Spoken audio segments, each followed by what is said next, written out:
Amada. Né? Deveria haver mais salas que trabalham a sexualidade. O DASA. DASA. O NA. O NA, todas as salas, todo tratamento implica também em se tratar a sexualidade. Né? Sexualidade permeia toda essa situação. Então, eu digo que não há um outro programa para tratar especificamente da sexualidade. É o mesmo programa. O programa de 12 passos admite a minha impotência perante a minha sexualidade e que minha vida virou um caos. Né? Nós já estamos equacionando a questão. A sexualidade distorcida, ferida, faz parte da própria natureza humana. É componente, é um dos componentes de toda adicção. Não é diferente. Né? Às vezes nós fazemos essa distinção, particularizamos um problema. Pela natureza da sexualidade ou da luxúria, ela costuma ser secreta. Né? Dificilmente eu vou abrir isso em algum lugar, mas eu preciso de tratamento. E a primeira coisa que eu tenho que fazer é reconhecer que eu tenho uma dificuldade. Eu chamo isso seguir o caminho do rato. Uma maneira da gente lembrar bem. Rato é R de reconhecer que eu tenho um problema. A de aceitar que eu tenho um problema, porque nem sempre eu reconheço e eu aceito. Para poder transformar isto, que é o T. O T. Pela oração. Não estou dizendo, então, aí forma a palavra rato, né? Certo. Que é apenas para a gente lembrar o processo que eu tenho que seguir. Isso nos leva a uma coisa curiosa. Você me perguntou, né? E a questão da religião entra aqui e causa uma confusão. Causa. Eu não estaria falando que a solução é uma religião, senão a espiritualidade. Espiritualidade tem a ver com uma amizade com Deus. E aí nós entramos numa outra questão também que eu tenho trazido alguma polêmica, tenho criado alguma maneira de pensar, que o programa de 12 passos, que nós usamos e conhecemos bem, não é um programa para tirar alguém da sua dependência.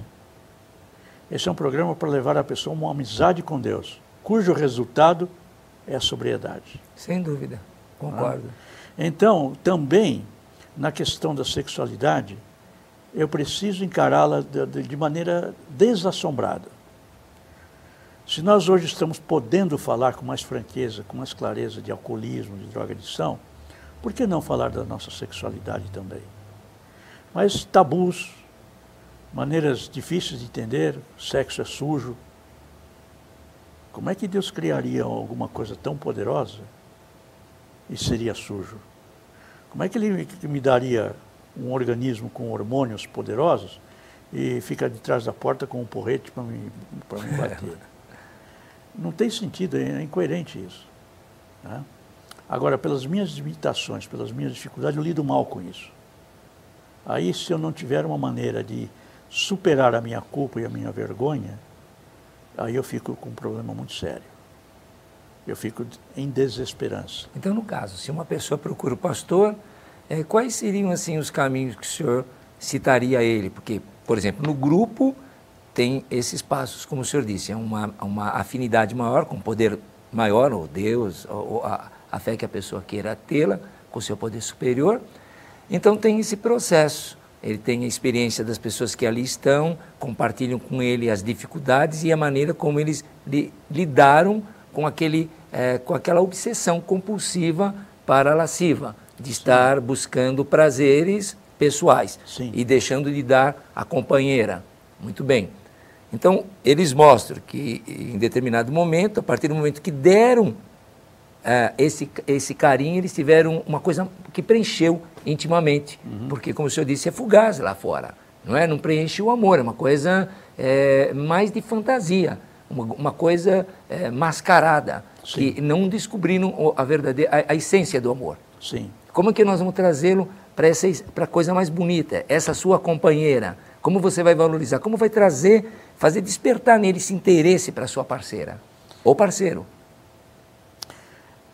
Eu creio que teríamos que conversar com este cliente e entender, nesse contexto de aconselhamento, quais são as motivações dele para praticar o sexo desta maneira.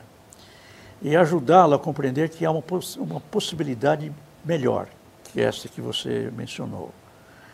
E eu creio que uma grande ajuda é encaminhá-lo para uma sala, propiciar mesmo a criação de um grupo onde outras pessoas que têm a mesma dificuldade possam sentir-se num ambiente seguro para falar das suas dificuldades.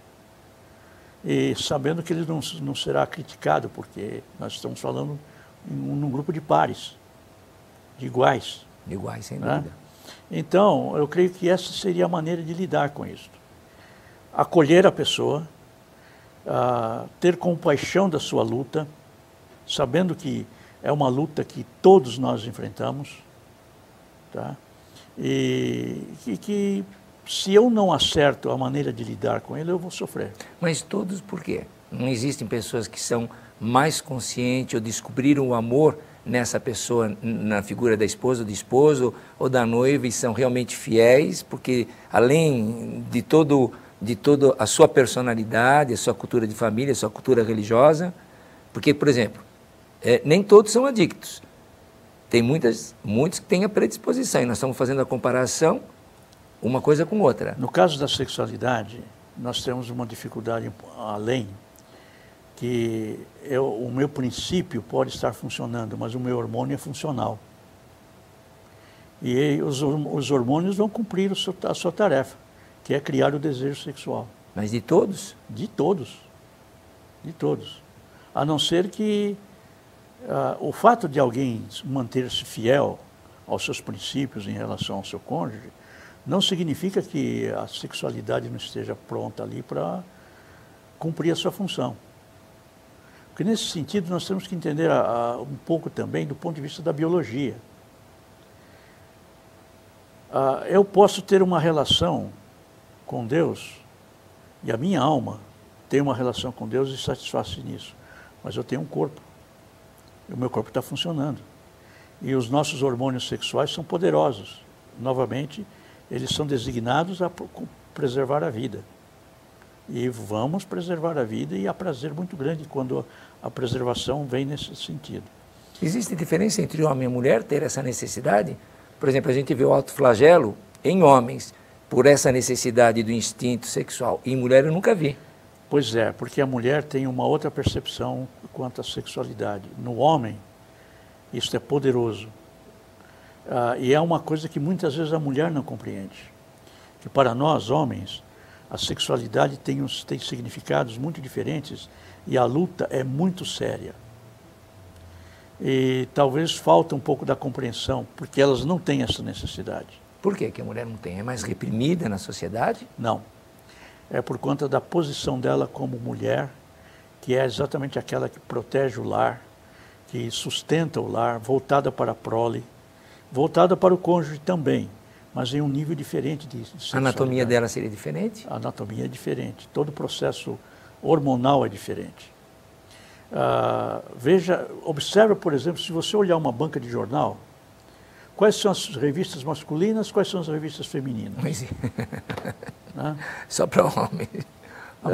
Basta ver, né, que é interessante ter um autor chamado John Eldredge, que escreve uma coisa muito interessante a respeito do homem.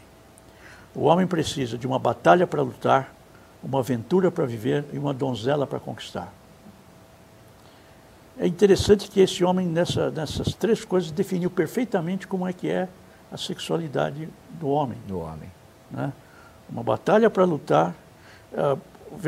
Observa num domingo, qualquer shopping da vida aí. Lá está aquela garota, aquele rapaz que faz aquelas esculturas de bexiga. O que o garoto pede? Uma espada, um instrumento fálico.